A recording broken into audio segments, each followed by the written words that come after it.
World economic ഫോറത്തിൽ പങ്കെടുക്കാൻ US. President Donald Trump ഡാവോസിലെത്തി. യൂറോപ്പ് സഞ്ചരിക്കുന്നത് ശരിയായ പാതയിലല്ലെന്ന് ട്രംപ്. ലോക നേതാക്കളെ അഭിസംബോധന ചെയ്യവെയാണ് ട്രംപ് നിലപാട് അറിയിച്ചത്. ഗ്രീൻലാൻഡ് ഏറ്റെടുക്കാൻ അടിയന്തര ചർച്ചകൾ വേണമെന്നും ഡൊണാൾഡ് ട്രംപ്. എന്നാൽ ഗ്രീൻലാൻഡിനെതിരെ സൈനിക നടപടി ഉണ്ടാകില്ലെന്നും യു.എസ്. പ്രസിഡന്റ് വ്യക്തമാക്കി.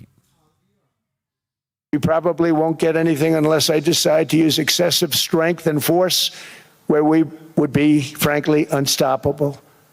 But I won't do that, okay? Now everyone's saying, oh, good. That's probably the biggest statement I made, because people thought I would use force. I don't have to use force. I don't want to use force. I won't use force.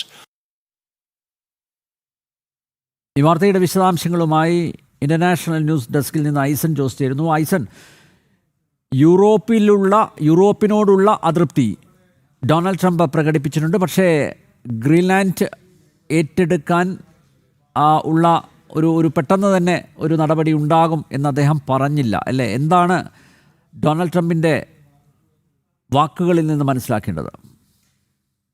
Donald Trump പറയുന്നത് അടിയന്തരമായി ചർച്ചകൾ Greenland ഏറ്റെടുക്കുന്ന വിഷയവുമായി ബന്ധപ്പെട്ടുണ്ടാകണം. ആ Greenland തങ്ങൾക്ക് വേണം എന്ന നിലപാടിൽ ഉറച്ചു നിൽക്കുകയാണ്. കാരണം ഗ്രീൻലൻഡ് ഏറ്റെടുത്താൽ മാത്രമേ തങ്ങളുടെ രാജ്യത്തിൻ്റെ സുരക്ഷ ഉറപ്പാക്കാൻ സാധിക്കുകയുള്ളൂ എന്ന നിലപാടാണ് മുന്നോട്ട് വയ്ക്കുന്നത് ട്രംപ്. വേൾഡ് എക്കണോമിക് ഫോറത്തിലും സ്വിറ്റ്സർലൻഡിൽ നടന്ന ഈ വേൾഡ് എക്കണോമിക് ഫോറത്തിലും ഇക്കാര്യം വളരെ കൃത്യമായി അദ്ദേഹം പറയുകയും ചെയ്യുന്നുണ്ട്.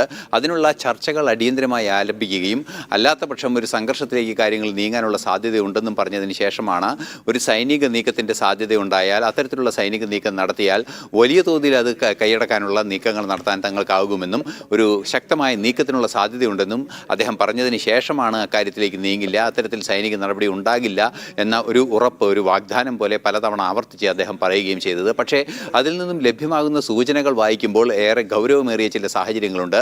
നമുക്കറിയാവുന്നതാണ്, നാറ്റോ സഖ്യരാജ്യങ്ങൾ ഗ്രീൻലൻഡിൻ്റെ സുരക്ഷയ്ക്കായി 8 രാജ്യങ്ങൾ, ഫ്രാൻസിൻ്റെ നേതൃത്വത്തിൽ ബ്രിട്ടൻ ഉൾപ്പെടെയുള്ള 8 രാജ്യങ്ങൾ ഗ്രീൻലൻഡിലേക്ക് സൈന്യത്തെ അയക്കുക പോലും ചെയ്തിരുന്നു. ആ സൈന്യം ഇപ്പോൾ അവിടെ എത്തി സൈന്യത്തിൻ്റെ പരിശീലന പരിപാടികൾ, സംയുക്ത പരിശീലന പരിപാടികളൊക്കെ ഗ്രീൻലൻഡിൽ ആരംഭിക്കുകയും ചെയ്തിട്ടുണ്ട്.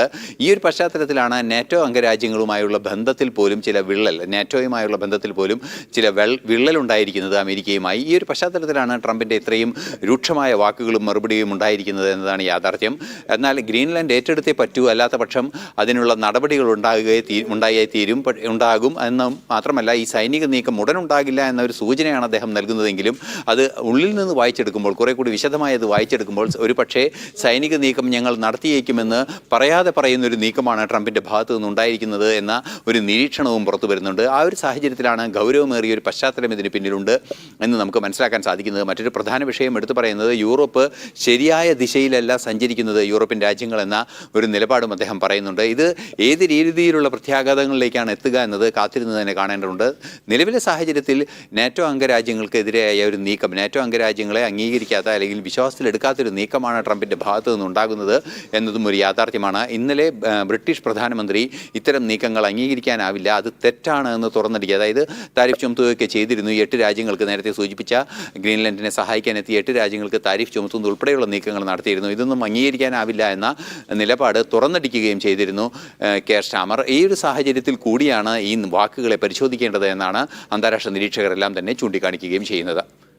യൂറോപ്പ് സഞ്ചരിക്കുന്നത് ശരിയായ പാതയിലല്ലെന്ന് ഡൊണാൾഡ് ട്രംപ്. ലോക നേതാക്കളെ അഭിസംബോധന ചെയ്യവെയാണ് ട്രംപ് നിലപാട് അറിയിച്ചത്. ഗ്രീൻലാൻഡ് ഏറ്റെടുക്കാൻ അടിയന്തര ചർച്ചകൾ വേണമെന്നും ഡൊണാൾഡ് ട്രംപ്. എന്നാൽ ഗ്രീൻലാൻഡിനെതിരെ സൈനിക നടപടി ഉണ്ടാകില്ലെന്നും യു.എസ്. പ്രസിഡന്റ് ലോക സാമ്പത്തിക ഫോറത്തിൽ വ്യക്തമാക്കി. ഐസൻ ജോസാണ് വിശദമായ വിവരങ്ങൾ നൽകിയത്.